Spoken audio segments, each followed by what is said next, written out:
کہ مدینہ منورہ میں، جس کو اس زمانے میں یثرب کہا جاتا تھا، کہ یثرب میں کھجور کے بہت زیادہ باغات ہیں، ایک قافلہ یثرب جا رہا تھا مدینہ منورہ، اس قافلے کے ساتھ ہو لیے ان لوگوں نے حضرت سلمان فارسی رضی اللہ تعالیٰ عنہ کو زبردستی مدینہ منورہ کے بازار میں ایک یہودی کو بیچ دیا۔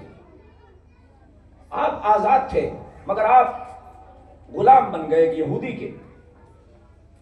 حضرت سلمان فارسی رضی اللہ تعالیٰ عنہ فرماتے ہیں میں کھجوروں کے باغات کی دیکھ ریکھ کیا کرتا تھا اس یہودی کے لیے، کھجور کے باغوں میں پانی دینا، کھجوروں کو توڑنا اور ان کی صفائی کرنا، یہ میرا کام تھا۔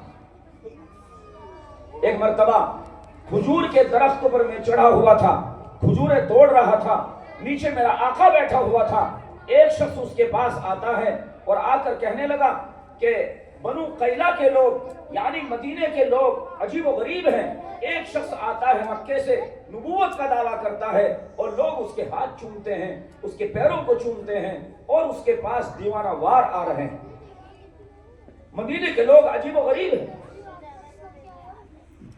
فرماتے ہیں میں نے درخت کے اوپر سنا، مجھے انتظار تھا پیغمبر آخر الزمان صلی اللہ تعالیٰ علیہ وسلم کا، میں اوپر درخت کے اوپر جس وقت میں تھا میں وہاں پر حرکت میں آ گیا، پریشان ہو گیا اور میں اوپر سے اسی طرح سے کود گیا اور میں نے اپنے آقا سے کہا کہ آپ مجھے تھوڑی دیر کے لیے اجازت دے دیں، میں اپنی ضرورت پوری کرنے کے آتا ہوں۔ آقا نے اجازت دے دی۔ فرماتے ہیں حضرت سلمان فارسی رضی اللہ تعالیٰ عنہ کے اس آقا نے، وہ راہب جو اخیر میں تھا، اس نے 3 نشانیاں بھی بتائی تھی۔ ایک نشانی یہ بتائی تھی کہ وہ صدقہ قبول نہیں کریں گے، دوسری نشانی یہ بتلائی کہ وہ ہدیے کو قبول کریں گے، اور تیسری نشانی یہ بتلائی کہ پیچھے بائیں شانے کے پیچھے ان کے مہر نبوت ہوگی، دل کے مقابل میں، دونوں کندھوں کے بیچ میں۔ چنانچہ میں گیا کچھ کھجوریں لے کر کے اور میں نے پیغمبر آخر الزمان صلی اللہ تعالیٰ علیہ وسلم کی خدمت میں حاضر ہو کر وہ کھجوریں پیش کی اور میں نے کہا کہ یہ صدقہ ہے۔ آپ نے اپنے صحابہ کو کہا کہ تم لوگ اس کو استعمال کر لو، میں صدقہ نہیں کھاتا۔ فرماتے ہیں سلمان فارسی رضی اللہ تعالیٰ عنہ کہ پہلی نشانی پوری ہو گئی۔ اس کے بعد میں اگلے روز پھر کچھ کھجوریں لے کر کے آپ کی خدمت میں آیا اور میں نے کہا کہ یہ ہدیہ ہے۔ آپ نے اس کو کھایا، تناول فرمایا اور اپنے صحابہ کرام کو بھی دیا۔ میں سمجھ گیا کہ دوسری نشانی پوری ہو گئی۔ اس کے بعد میں آپ کی کمر کے پیچھے کھڑا ہو گیا۔ پیغمبر آخر الزمان صلی اللہ تعالیٰ علیہ وسلم سمجھ گئے کہ ہم مہر نبوت کو دیکھنا چاہتے ہیں، چنانچہ آپ نے اپنی چادر کو اپنی پیٹھ مبارک سے ہٹایا اور میں نے اس مہر نبوت کی زیارت کی اور میں فوراً آپ کے اوپر ایمان لے آیا اور میں نے اپنا واقعہ بیان کیا۔ یا رسول اللہ، ایسا ہے کہ میں ایک یہودی کا غلام ہوں، لوگوں نے مجھے اس یہودی کے ہاتھ زبردستی بیچ ڈالا، میں آزاد تھا مگر اب میں پریشان ہوں، غلام ہوں۔ حضور اکرم صلی اللہ تعالیٰ علیہ وسلم نے ارشاد فرمایا تم اپنے یہودی آقا کے پاس جاؤ اور اس سے کہو کہ جو کچھ تم مانگو تم مانگ لو مگر مجھے آزاد کرو۔ چنانچہ وہ یہودی آقا کے پاس جاتے ہیں اور جا کر کے کہتے ہیں کہ مجھے کچھ آپ جو بھی مانگیں آپ مجھے اس کے بدلے میں آزاد کر دیں، میں کما کر لا کر وہ چیزیں آپ کو دے دوں گا۔ مگر وہ آقا بھی بڑا ظالم تھا، اس نے کہا کہ 300 کھجور کے درخت لگاؤ، جب وہ پھل دینے لگیں گے اس کے بعد تمہیں آزادی ملے گی، اور آزادی بھی اس طرح نہیں، ایک شرط اور ہے، وہ یہ ہے کہ 40 اوقیہ چاندی تمہیں لا کر دینی پڑے گی، جو کئی کلو چاندی بنتی ہے۔ یہ 2 چیزیں تم شرط پوری کرو تو تم آزاد ہو جاؤ۔ سلمان فارسی رضی اللہ تعالیٰ عنہ حضور اکرم صلی اللہ تعالیٰ علیہ وسلم کی خدمت میں حاضر ہوتے ہیں اور آ کر کے پوری صورتحال بتاتے ہیں۔ نبی کریم علیہ السلام نے ارشاد فرمایا صحابہ کرام سے، اے میرے صحابہ، سلمان کی کھجوروں کے درختوں سے مدد کرو۔ کوئی 10 کھجور کے پیڑ لا رہا ہے، کوئی 5 لا رہا ہے، کوئی 20 لا رہا ہے، تھوڑی دیر میں 300 کھجور کے درخت جمع ہو گئے۔ نبی کریم صلی اللہ تعالیٰ علیہ وسلم نے ارشاد فرمایا اے سلمان، ان درختوں کو لے کر کے جاؤ، گڑھے کھود کر تیار رکھو، ہم آئیں گے اور ان درختوں کو ان کے گڑھوں میں ہم خود لگائیں گے۔ حضرت سلمان فارسی رضی اللہ تعالیٰ ان درختوں کو لے کر کے گڑھے کھود کر تیار رکھے. حضور اقدس صلی اللہ تعالیٰ علیہ وسلم حضرت ابوبکر عمر اور بعض دوسرے صحابہ کرام کو لے کر کے پہنچے اور ان گڑھوں میں اپنے مبارک ہاتھوں سے ان درختوں کو رکھ دیا اور صحابہ کرام سے کہا تم مٹی ڈالتے چلے جاؤ. وہ سارے درخت ان گڑھوں میں رکھ دیے گئے اور کچھ ہی دنوں کے بعد قربان جائیے پیغمبر علیہ السلام کی ذات کے کہ 6 مہینے کے اندر اندر وہ سارے کے سارے درخت پھل دینے لگے. اس کے بعد کہیں سے ایک چاندی کا چھوٹا سا ڈلا ایک آپ کی خدمت میں آیا. آپ نے کہا سلمان کو بلاؤ. وہ چاندی کا وہ ڈلا حضرت سلمان فارسی کو دیا. سلمان اس کو لے جا کر کے اپنے یہودی آقا کو دو کہ اس کو تول لیں. حضرت سلمان فارسی رضی اللہ تعالیٰ نے عرض کیا یا رسول اللہ یہ چھوٹی سی ڈلی چاندی کی یہ کیسے اتنے کئی کلو چاندی کی پورتی کرے گی؟ اس نے تو 40 اوقیہ چاندی کہا ہے، یہ تو چھوٹی سی ڈلی ہے. آپ نے فرمایا اے سلمان اس کو جا کر تلواؤ تو صحیح. نبی کریم علیہ السلام کے حکم پر حضرت سلمان فارسی رضی اللہ تعالیٰ جاتے ہیں، اس ڈلی کو اپنے آقا کو دیتے ہیں کہ اس کو تول لیجئے. آقا اس کو تولتا ہے، وہ یہودی آقا سلمان فارسی رضی اللہ تعالیٰ فرماتے ہیں خدا کی قسم پوری 40 اوقیہ چاندی نکلی، نہ ذرہ برابر کم نہ ذرہ برابر زیادہ. یہ ہے آپ کا کمال کہ 6 مہینے میں کھجور کا درخت جو سالوں میں پھل دیتا ہے 6 مہینے میں پھل دینے لگا اور ایک چھوٹی سی ڈلی چاندی کی وہ 40 اوقیہ چاندی بن رہی ہے. نبی کریم علیہ السلام کے کمالات کا کہاں تک شمار کیا جا سکتا ہے؟ بے شمار کمالات. تو آپ کے اندر جمال بھی سب سے زیادہ، کمالات بھی آپ کے سب سے زیادہ. آپ سے زیادہ باکمال اس پوری کائنات میں دنیا کے اندر کوئی پیدا نہیں ہے. تیسری چیز احسان، یعنی ہمارے اوپر کوئی احسان کر دے تو ہم اس کے غلام بن جائیں، ہم اس کی بات ماننے لگیں، اس کی اطاعت کرنے لگیں، اس سے محبت پیدا ہو جائے. قربان جائیے پیغمبر علیہ السلام کی ذات کے اس پوری کائنات میں سب سے زیادہ احسان اللہ کے بعد اگر انسانوں پر ہے کسی کا تو وہ پیغمبر علیہ السلام کا ہے. آپ سے زیادہ احسان کسی اور کا نہیں ہے. آج جو ہم ایمان ہمارے اندر نظر آتا ہے، سروں کے اوپر ٹوپی نظر آتی ہے، مسجدوں میں نظر آتے ہیں، یہ نبی کریم صلی اللہ تعالیٰ علیہ وسلم کا ہمارے اوپر احسان ہے. یہ عظیم احسان ہے آپ کا. اس کے علاوہ قرآن کریم میں ہے وَمَا كَانَ اللَّهُ لِيُعَذِّبَهُمْ وَأَنْتَ فِيهِمْ.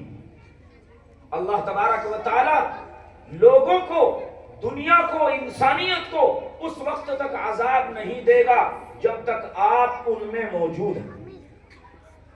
ایک تفسیر علماء کرام نے اس کی یہ بھی فرمائی، ایک تفسیر اس کی علماء نے یہ بھی فرمائی کہ آپ اپنی قبر شریف میں مدینہ طیبہ میں زندہ ہیں. جب تک آپ قبر شریف میں ہیں، زندہ ہے تو وہ ہمارے درمیان ہے نبی کریم صلی اللہ تعالیٰ علیہ وسلم. لہذا جب تک آپ ہیں اور آپ دنیا سے پردہ فرما گئے، آپ اب بھی زندہ ہیں اپنی قبر شریف میں، اس وقت تک اللہ تبارک و تعالیٰ آپ کی امت کے اوپر عذاب نازل کر کے مٹا دے ایسا نہیں کرے. قرآن کریم میں کتنا عظیم احسان ہے آپ کا کہ آپ کی برکت سے اللہ تبارک و تعالیٰ نے اس امت کو عام عذاب سے محفوظ کیا ہوا ہے. اسی طرح سے قرابت داری اور رشتہ داری، آپ سے سب سے زیادہ قرابت داری ہے. آپ سے زیادہ رشتہ دار، بڑا رشتہ دار ہمارے لیے کوئی نہیں. ماں باپ بھی سب پیچھے، اولاد بھی پیچھے، دوست احباب بھی پیچھے، بیوی بچے بھی پیچھے. سب سے مقدم اگر کوئی ہے ہمارے نزدیک تو وہ نبی کریم صلی اللہ تعالیٰ علیہ وسلم کی ذات گرامی ہے، آپ کی ذات اقدس ہے. آپ کے مقابلے کا کوئی اور ایسا نہیں جس سے ہمیں، جو ہمارے قریب ہو اور ہمارا رشتہ دار ہو، ہماری اس سے رشتہ داری ہو. سب سے زیادہ رشتہ داری اگر کسی سے ہے تو وہ حضور اقدس صلی اللہ تعالیٰ علیہ وسلم کی ذات مقدسہ، آپ کی مبارک ذات. تو ظاہر ہے کہ چاروں کے چاروں جو محبت کے اسباب ہیں، جمال، کمال، احسان اور قرابت، ان چاروں کے چاروں اس اسباب محبت پیغمبر علیہ السلام کے اندر سب سے زیادہ ہیں. تو ظاہر ہے کہ محبت بھی کس سے زیادہ ہونی چاہیے؟ حضور اکرم صلی اللہ تعالی علیہ وسلم سے۔ ایک سبب کی وجہ سے دنیا کے اندر آدمی بے پناہ محبت کرنے لگتا ہے دوسرے سے۔ خوبصورت ہے کوئی آدمی، محبت ہو جاتی ہے، کمال والا ہے، محبت ہو جاتی ہے، احسان ہو کر دیا کسی نے، محبت ہو جاتی ہے، رشتہ داری ہے، محبت ہو جاتی ہے، ایک ایک سبب کی وجہ سے محبت ہوتی ہے۔ یہاں تو چاروں اسباب موجود ہیں، بدرجہ اتم موجود ہیں، اعلیٰ درجے پر موجود ہیں، تو ظاہر ہے کہ جس ذات مقدسہ اور بابرکت ذات کے اندر چاروں اسباب محبت ہے، اس سے محبت کیوں نہ؟ اس لیے نبی کریم صلی اللہ تعالی علیہ وسلم نے ارشاد فرمایا، لا یؤمن احدکم حتی اکون احب الیہ من والدہ وولدہ والناس اجمعین، تم میں سے کوئی اس وقت تک مومن نہیں ہو سکتا جب تک میری محبت اس کے دل میں تمام انسانوں سے، ماں باپ سے، بیوی بچوں سے زیادہ نہ ہو جائے۔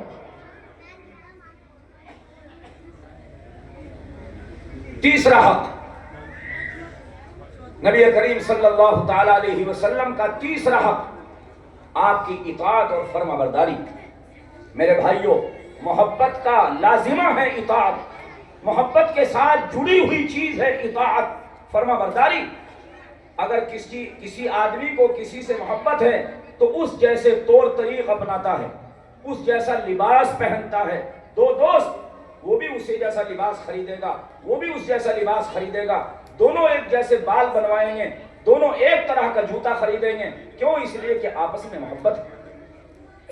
اسی طرح سے میں کیا عرض کر رہا ہوں آپ کے سامنے، محبت کے لیے ضروری ہے اطاعت۔ اگر پیغمبر صلی اللہ تعالی علیہ وسلم سے محبت ہے تو آپ کی اطاعت بھی ضروری ہے، آپ کی فرما برداری بھی ضروری ہے۔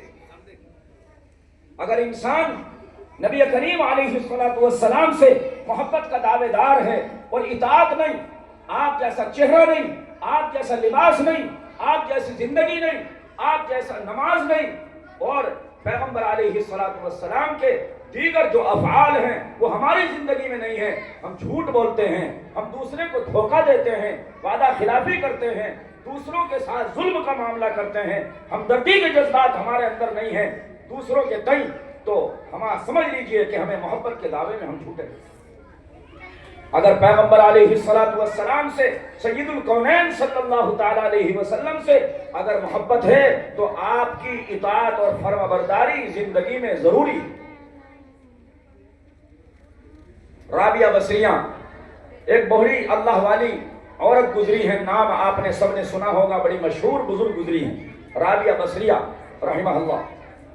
وہ فرماتی ہیں، ایک عربی میں شعر کہتی ہیں، وہ کہتی ہیں، تعصل الہ وانت تظہر حبہ، تعصل الہ وانت تظہر حبہ، ھذا لعمری فی القیاس بدیع، لو کان حبک صادقا لاطعتہ، ان المحب لمن یحب مطیع۔ رابعہ بصریہ کہتی ہیں کہ تو اللہ کی نافرمانی بھی کرتا ہے اور اللہ سے محبت کا دعوے دار بھی ہے۔ خدا کی قسم، یہ تو بڑی عجیب چیز ہے، اس لیے کہ جو آدمی جس سے محبت کرتا ہے اس کی اطاعت کرتا ہے، اگر تجھے اللہ سے محبت ہوتی تو تو اس کی اطاعت کرتا۔ اسی طرح سے پیغمبر صلی اللہ تعالی علیہ وسلم سے اگر محبت ہے اور اطاعت اور فرما برداری آپ کی طرح نہیں، آپ کی نہیں، زندگی میں آپ جیسے افعال نہیں، آپ جیسے طور طریق نہیں، آپ جیسا لباس نہیں، آپ جیسی شکل نہیں، آپ جیسی زندگی نہیں، رہن سہن آپ جیسا نہیں، گالم گلوچ ہے زبان سے، اسی طرح سے ظلم ہے ہمارے اندر، دوسروں کی کا مال کو ہڑپ کر جانا ہے، چوری کر جانا ہے، اور اسی طرح سے دنیا بھر کی برائیاں آج مسلمانوں کے اندر پائی جاتی ہیں۔ میرے بھائیو، محبت کے دعوے میں جھوٹے ہیں۔ پیغمبر علیہ السلام سے اگر محبت ہے تو آپ کی اطاعت اور فرما برداری ضروری ہے۔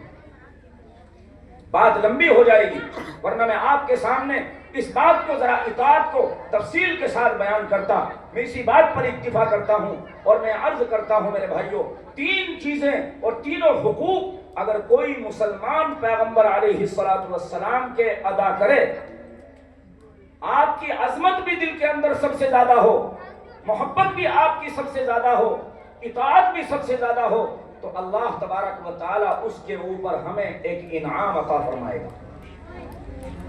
وہ انعام انشاءاللہ ہم سب لینے کی کوشش کریں گے۔ اس کے لیے ضروری ہے کہ تینوں حقوق ہماری زندگی میں ہونے چاہیے آپ صلی اللہ تعالیٰ علیہ وسلم کے۔ میں اس سے پہلے کہ وہ انعام آپ کے سامنے ذکر کروں، ایک چھوٹا سا واقعہ ابھی یاد آ گیا۔ صحیح بخاری میں ایک واقعہ ہے، پیغمبر علیہ السلام سے محبت کے تعلق اور حوالے سے۔